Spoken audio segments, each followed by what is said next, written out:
City Skylines II recently released its highly anticipated Economy 2.0 patch.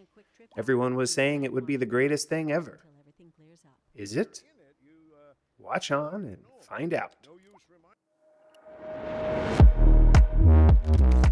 My name is Thoraxe, and this is Strategy for Busy People. If you've got a few minutes, I'll tell you what to play.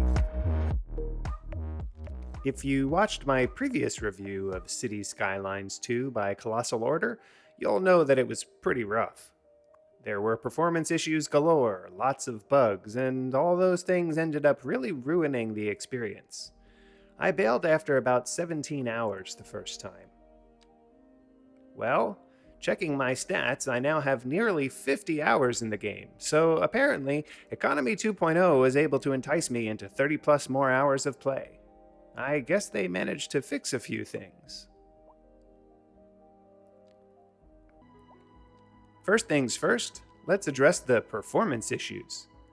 After reducing the autosave interval, I gotta say that the performance issues are basically gone.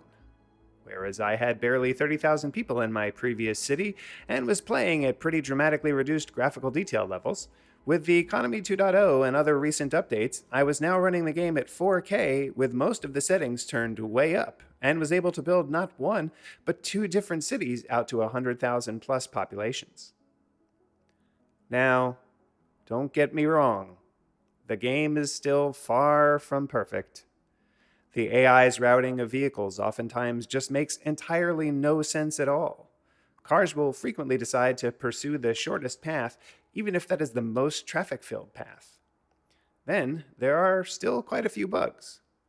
Pedestrians seem to jaywalk all the time at intersections that have no crosswalks. Non-service vehicles will use the pedestrian roads that are supposed to be limited to only pedestrians and service vehicles. Garbage doesn't get picked up at some facilities like power plants for no apparent reason. Vehicles make bizarre U-turns for no apparent reason. Some buildings that are clearly and directly connected to roadways with sidewalks claim a lack of pedestrian access. It just doesn't really make sense. Oh, and laying down mid or high-density residential in large swaths results in these crazy move-in traffic jams that take a really long time to resolve. These things will all get fixed in time, I assume?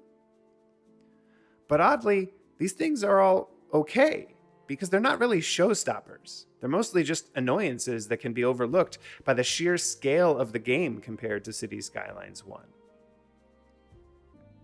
Now, one thing that I absolutely loved in City Skylines 1 was the modding community. There were all kinds of cool mods available, from maps to intersections to modifications to traffic behavior and more. And, well, mods are back? Kind of?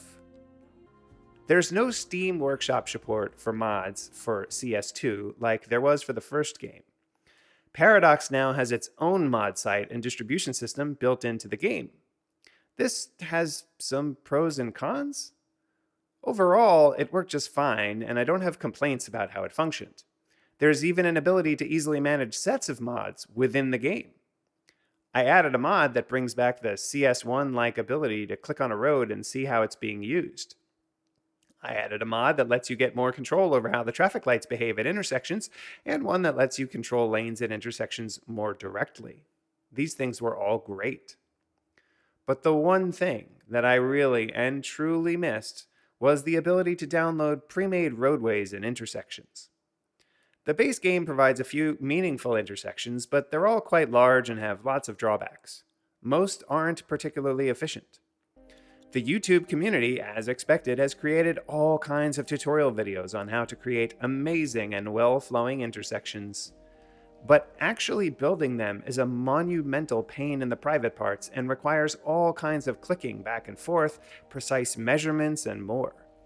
It's a somewhat awful experience. And because of the lack of any copy-paste functionality, you will end up repeating this awful experience every time you want to make your wonderful and new fandangled intersection. Before I give my final verdict, take a moment to like this video and subscribe to the channel. Don't forget to share with your friends. Agree with me? Disagree with me? Or want to see other content?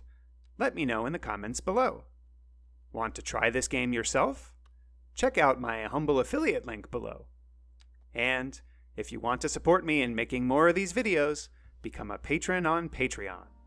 Your support really makes a difference. The final verdict. Between the various game updates and the Economy 2.0 patch, City Skylines II really has been transformed into a playable and fun experience. Unfortunately, the lack of the ability to download pre-built intersections and all the traffic in my cities demanding better and more thoughtful roadways brought me to an impasse, and so I took off my planner hat and bounced out. See what I did there? Impasse? Ugh, never mind. Once downloadable road asset mods come into the picture, I'll give it a try again. On my trademarked 3-point score scale of avoid, meh, and I forgot to eat, I built scores of restaurants and commercial areas to satisfy the demand of my residents in my 30 additional hours, and City Skylines 2 finally gives me that tasty, tasty city planning game that I've been looking for. It's worth a try now. So, try it.